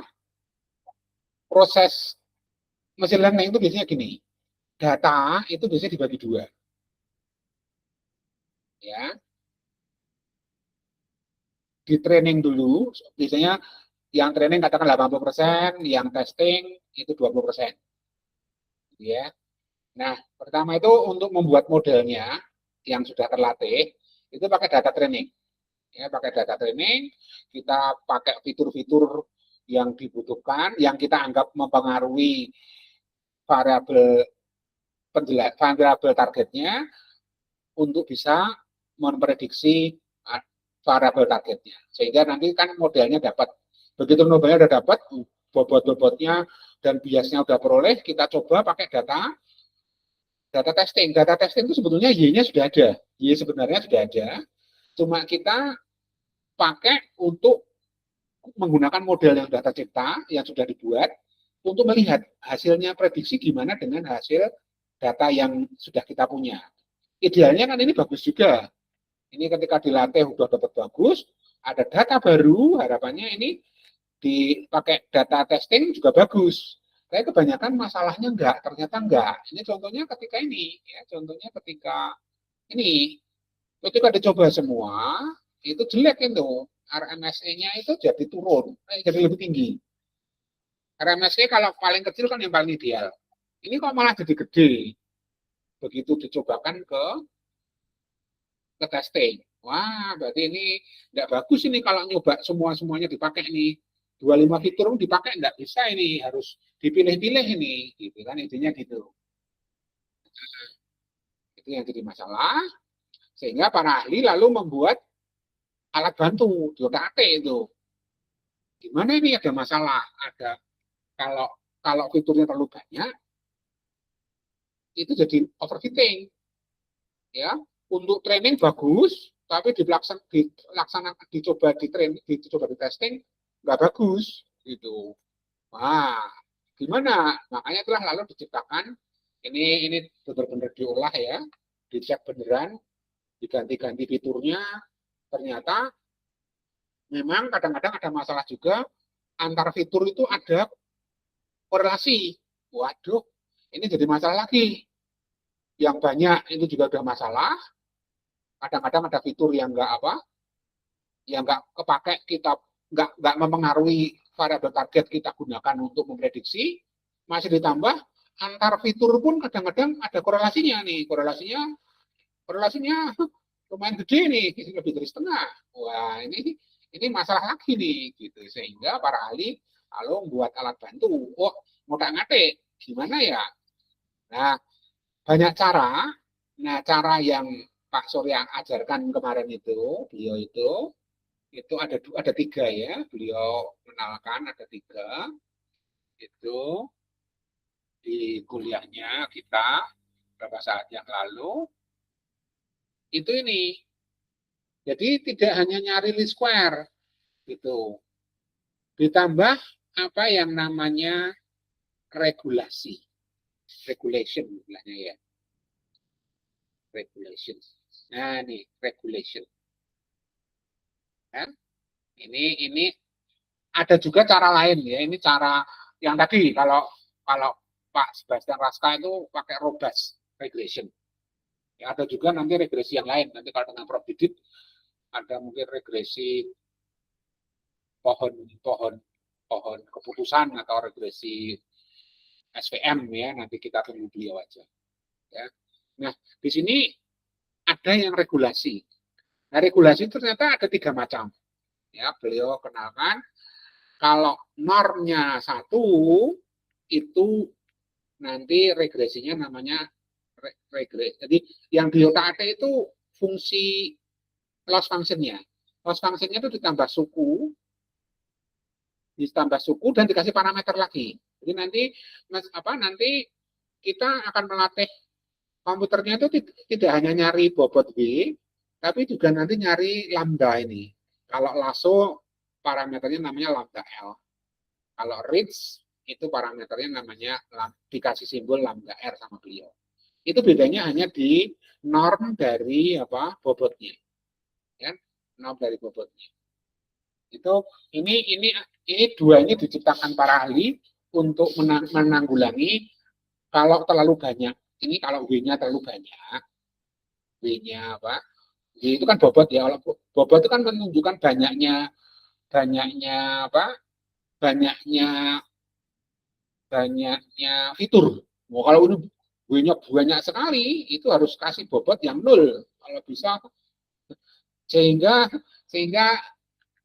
penaksirannya lebih baik gitu, idenya kayak gitu ya. Kalau ini kecil ya udah apa-apa lah, ininya kecil kasih lambdanya 1 gitu ya, jadi idenya seperti itu. Atau lambdanya 0 itu artinya nggak usah diperhatikan, fiturnya kan sudah oke, cukup pakai regresi least square biasa aja, nggak apa-apa.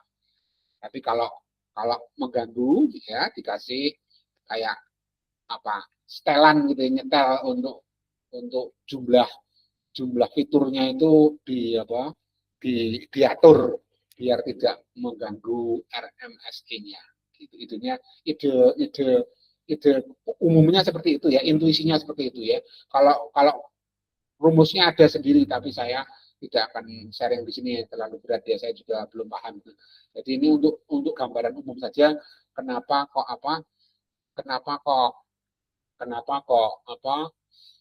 kok ada lasso dan ada reach. Nanti ada yang kompromi, dua-duanya dipakai.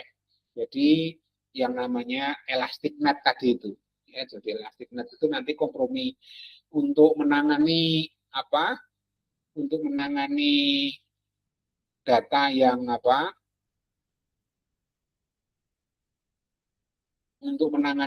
yang antar fiturnya berkorelasi ataupun jumlahnya, ada fitur-fitur yang nggak bermanfaat, tidak mempengaruhi variabel target tapi dipakai, itu diciptakan reach dan lasso ini. Nah, lalu yang kompromi itu yang namanya elastic.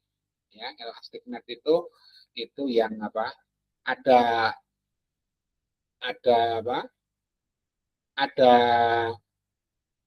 versi lassonya, ada versi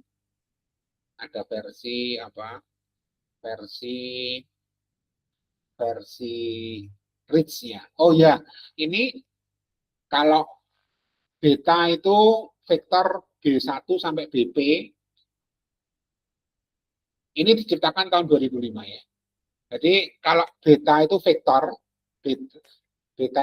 kalau beta itu sebetulnya kalau di Pak Surya itu bobotnya W1 WM. Ya, kalau di sini beliau pakai simbol yang dipakai papernya ini tahun 2005. Itu kalau Pak Surya, kita bandingkan dengan Pak Surya ya, bentar ya. Nah, ini. Nah, kalau beliau itu nulis enggak ketok ya. Nah, ini kan atau saya bacakan dulu aja ya. Jadi kalau reach itu ini norm itu ada norm 1, ada norm 2. Jadi 1 dan 2 di bawah ini subscript ya. Nah, ini kalian kan ini atas, di bawah ini subscript ya. Ini superscript ya. Kalau subscriptnya ini itu menunjukkan norm. Jadi ini pakai norm 1. Kalau ini pakai norm 2. Ini norm 2 yang dikuadratkan. Jadi 2 ini artinya dikuadratkan ini. Kalau ini enggak dikuadratkan ini, pangkat 1. Ini pangkat 1 enggak ditulis makanya. Ya. Nanti ada juga norm P, sini dipangkatkan P, P-nya 3 misalkan gitu, ya. Tapi di sini beliau mengajari kita kalau lasso itu pakai norm 1. Norm 1 itu apa, Pak? Gini, norm 1 itu gini. Kalau W-nya itu vektor dari W1 sampai WP, itu norm 1, itu komponennya semuanya itu dimutlak, kemudian dijumlah. Tuh, kayak ini nih.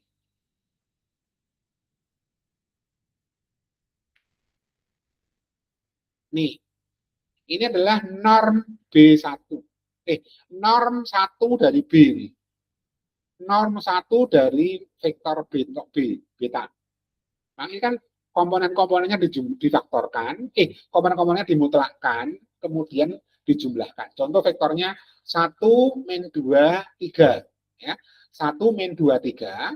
Norm satunya adalah 1 tambah 2 tambah 3, 6. Nah, normnya 6.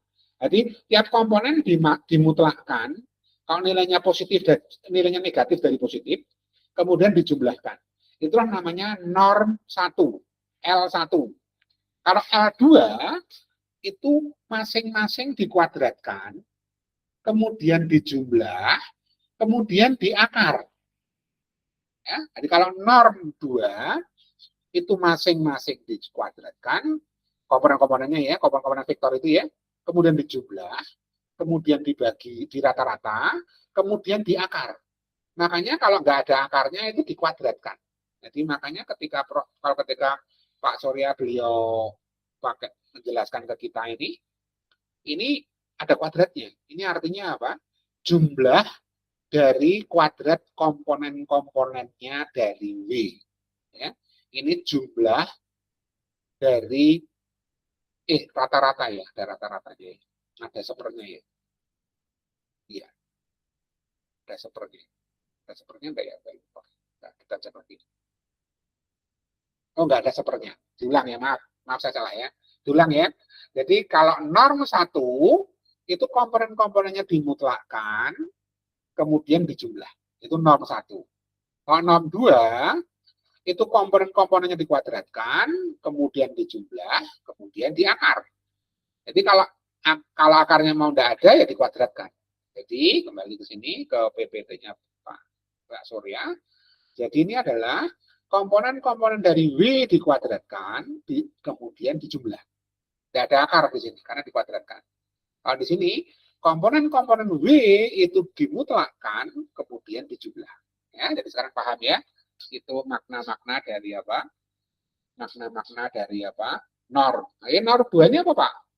Berarti ini kan X1, W1 kurangi Y1 dikuadratkan, ditambah X2, W2 kurangi Y2 dikuadratkan, ditambah terus dijumlah sampai sebanyak vektornya itu dimensi berapa. Ya, jadi itulah apa?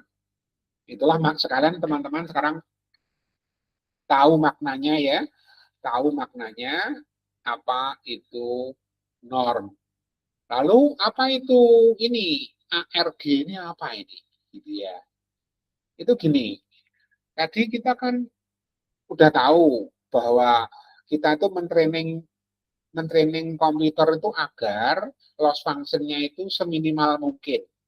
Jadi komputer itu diminta dilatih untuk bisa menentukan W ini berapa ya, biar nilainya ini tuh sekecil mungkin.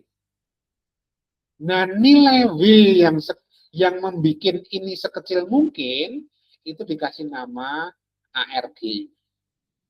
Ya. Jadi ARG min itu apa? Di antara semua nilai-nilai W, ya, di antara semua nilai-nilai W, argumen dari W yang membuat ini paling kecil itu kita sebut W topi. Jadi kalau ini L-nya dihitung pakai W topi, dibandingkan L-nya dihitung pakai W yang lain, itu yang L dihitung pakai W topi, itu yang paling kecil. Karena ini argumennya. Jadi W topi itu apa? W topi itu nilai W yang membuat, ya, kan diantara semua nilai W, ya, nilai inilah yang membuat nilai fungsi ini paling kecil. Makanya ada argumen. Argumen itu nilai W-nya, bukan nilai loss function-nya, bukan. Kalau fx itu x-nya. Ya, jadi ini W-nya. Di antara semua W topi inilah yang membuat nilai loss function ini paling kecil. Nah, itu orang data science kalau menulis seperti itu. Ya, menyajikan dalam paper-paper itu nulisnya gitu. Ya, sekarang teman-teman sudah familiar ya bahwa apa maksudnya norm, ya, apa maksudnya argumen, ya.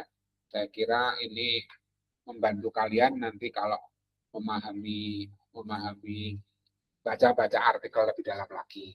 Mohon maaf, saya interpretasi hasilnya tidak bisa. Teman-teman nanti kalau pengen tahu lebih Pak, kalau nanti pengen belajar itu tak kasih link saja. Di sini ada link bagus. Itu jadi tindak lanjut ke depan. What next? Ya, what next ini teman-teman kalau ingin tahu seperti apa tuh sebenarnya Bapak kan cuma bernarasi doang, ya. Mohon izin saya hanya bernarasi doang, menggunakan apa melihat latar belakang kenapa kok muncul bobot-bobot ini itu sebetulnya sejarahnya karena tadi ada korelasi di antara fitur dan fitur yang terlalu banyak itu akan menghambat. Lalu gimana caranya memilih lambda, gimana caranya memilih beta, itu ada yang namanya cross validation. Ya, itu di sini ada caranya. Gimana kalau saya punya data, lalu saya mau gunakan reach, lasso atau elastic net, itu kira-kira lambdanya berapa? Gitu. Ya. Jadi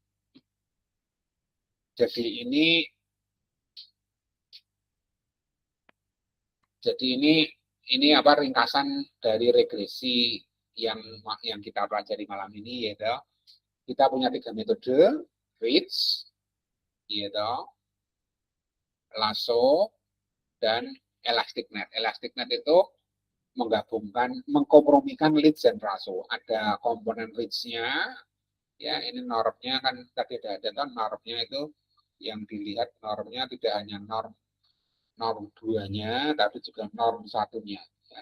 Dikasih bobot, ini juga dikasih bobot. Ya ini memang lebih rumit, tapi para ahli sudah membuatkan membuatkan algoritma untuk bisa mendapatkan lambdanya berapa, alfanya berapa, itu apa yang namanya cross validation. Ya, jadi dengan cross validation itu caranya datanya training tadi itu dipotong-potong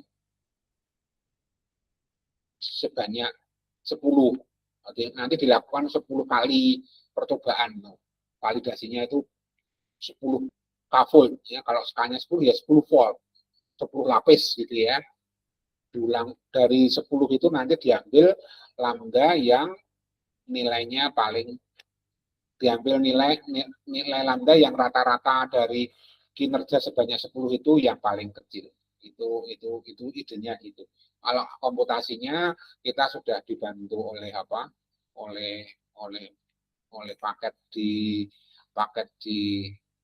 Python itu pakai apa kita lihat ini. Jadi ini contoh yang bagus teman-teman kalau mau belajar nyoba benerannya itu kesini. Ini juga masih baru, ini di tahun 2026 itu teman-teman kesini gitu, kemudian nanti pelajari di run aja di kalian di mana itu di collab atau apa. Mohon maaf saya tidak kan gimana ini kalau dilaksanakan secara komputasi. Yang dicontoh nih teman-teman tinggal ikuti aja pelan-pelan sambil melihat mendalami gimana toh caranya. Jadi CV ini cross validation ya. Jadi cross validation-nya dikerjakan gimana itu ada di sini. Tapi sekali lagi saya tidak mencoba, ini hanya menyarankan kalau teman-teman memang tertarik, ini ada contoh, ada data sebanyak 101 kolom. Nah, ini kan dia keren nih ya. Contoh yang baik ya. Nah, gimana kolom-kolomnya itu dipotong-potong dulu 10, kemudian melakukan cross validasi, kemudian lambdanya dicari yang terbaik. Kalau kalian nanti suatu saat proyeknya itu menggunakan regresi ini ya mungkin Ini bisa didalami lebih dalam. Di, ini dicek lasso gimana, elastik net gimana, reach gimana, kemudian diambil yang the best. Jadi kalau disimpulkan, ya ini teman-teman bisa pelajari, ya pelajari sendiri. Dibandingkan lalu kesimpulannya, ya. Jadi itu yang bisa saya sharingkan ke teman-teman ya. Jadi bagaimana para ahli terus ngupdate ya.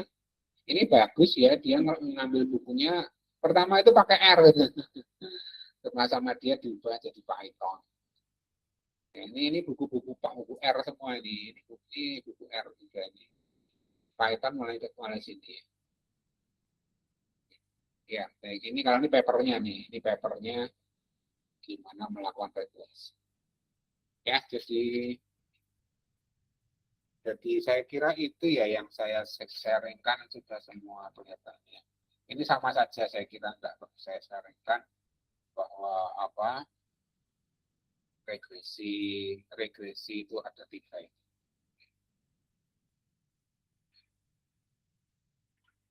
Ya, jadi ya sama saja.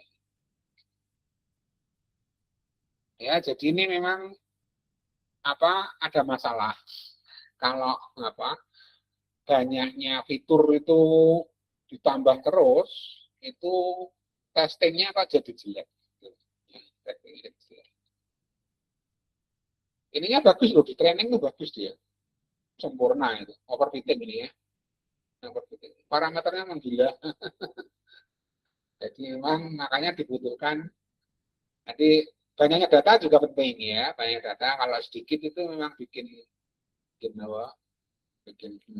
kalau banyak itu biasanya bagus. Ya. Regresi itu bagus kalau banyaknya data itu banyak dibanding fiturnya.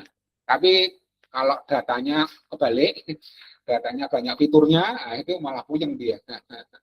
Itulah makanya diciptakan regulasi. Sekali lagi regulasi tidak hanya lasso ya, bisa dikembangkan terus sama para ahli. Ya, ini contoh yang sederhana itu regresi karena kuno least square itu karena udah zaman dulu klasik lah, metode klasik yang bila dipakai. Tapi sebetulnya masih dikembangkan juga yang lain. Ya, ini kan contoh yang regulasi. Nanti kita tunggu Pak Surya beliau gimana. Nah, ini saya nggak jelaskan, ini adalah algoritma mencari lambda dan alfanya. Ini yang namanya stochastic gradient descent. Nanti saya belajar dulu ini ya. Kemarin kan Pak Surya juga mengajarkan stochastic gradient descent untuk DAX. Ya, tapi saya belum bisa membacanya. Nanti nunggu pertemuan. Kapan kalau saya diminta beliau untuk sharing, saya akan belajar. Ya, jadi ini hanya ilustrasi saja. Sekali lagi, lihat nih di sini normnya nggak harus 2, nggak harus 1. Ya. Kalau 2 yang tadi itu ya, 2 tadi yang reach tadi ya. Nah, bisa key-nya bisa 3, tergantung. Oh, gimana Pak milihnya ini? Ya milih aja di antara semua ini yang paling kecil yang mana? Itunya kan selalu memperkecil loss function. Ya. Kalau sudah ada programmingnya kan tinggal ngulang-ngulang ganti-ganti ini kan tetap ya, idenya ya. Oke, itu contoh aja. Ya itu tambahan saja ya. Jadi saya ketika ditugasi sama beliau itu saya setelah kuliah itu selalu saya terinspirasi nyari-nyari materi yang bisa memahami lebih baik lagi. Ya, jadi itu saya kira udah ya. Ini apalagi? Ini mungkin Python lain ya. Ini Python lain. Ini Python lain.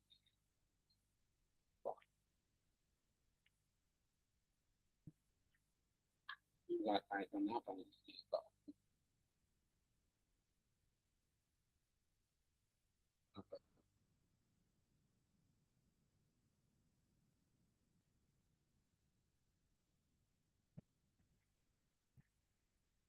Nah, saya lupa. Saya lupa ini apa. Nah,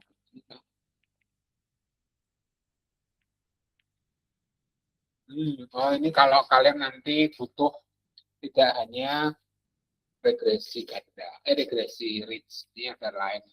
Mungkin kalau Prof. Didit nanti ngajarkan random forest, yang paling bagus ini yang keren, sedang keren ini, gradient boosting. Gradient boosting ini sedang keren ini. Ini katanya bagus banget. Ya, kita tunggu Prof Didit dulu ya, nanti teman-teman. Tapi ini hanya nambahin saja kalau kalian mau nanti kan dengan Prof Didit kalian pakai MATLAB kalau enggak salah. Tapi kadang-kadang beliau juga pakai Python ya.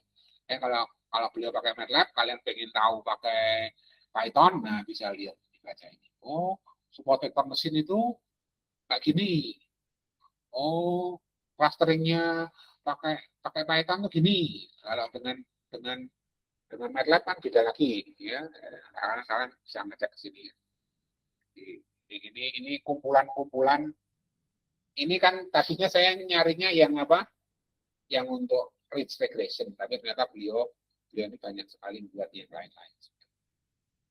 Ya, jadi sekarang itu ilmu sangat melimpah, tinggal kalian pilih sesuai kebutuhan saja. Ya. Kalau nggak butuh ya nggak baca informasi lewat gitu. Ya, jadi saya kira itu, oh ternyata itu dari sini ya. Dan itu satu lembar itu karyanya ini semua. Di siapa ini? Joaquin Amat Rodrigo. Seperti itu ya. Jadi ini pengayaan saja. Teman-teman bisa tidak lanjuti kalau tertarik. Oke, jadi ke depan saya tunggu Pak Surya atau Pak Buwana. Kapan lagi saya bisa sharing. Semoga sharing saya bermanfaat. Mak saya belum bisa menindaklanjuti masukan Pak Surya. Beliau bilang ajarkan juga gradient design. Ya, saya kelihatannya tidak nyangka ini. Nanti saya akan, kalau pertemuan kapan lagi saya ditugas untuk sharing, saya akan siapkan gimana menjelaskan gradient design. Ya, mungkin itu dari saya. Terima kasih atas perhatiannya. Kalau ada pertanyaan, masukan, monggo. Semoga apa yang saya siapkan ini boleh menambah pemahaman kalian tentang regresi ya. Gitu. Walaupun saya nggak mendetail gimana nyarinya lambda, gimana nyarinya W, itu ada hubungannya dengan stochastic design sebetulnya sih. Mungkin maksudnya Pak Surya itu masuk ke sini dalam Ya nanti saya lihat lagi, nanti kayak konsultasi lagi dengan beliau. Kalau di DAX itu bedanya apa dengan di Escalon misalkan ya.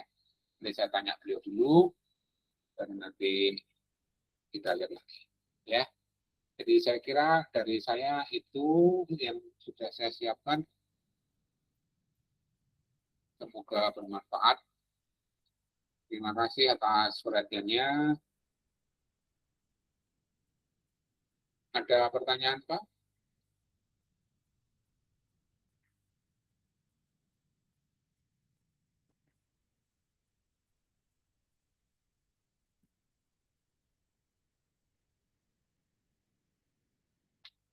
Ada yang bertanya ya? Oh, sudah Pak. Oke, makasih Kak Nathan. Oke, sampai ketemu lagi.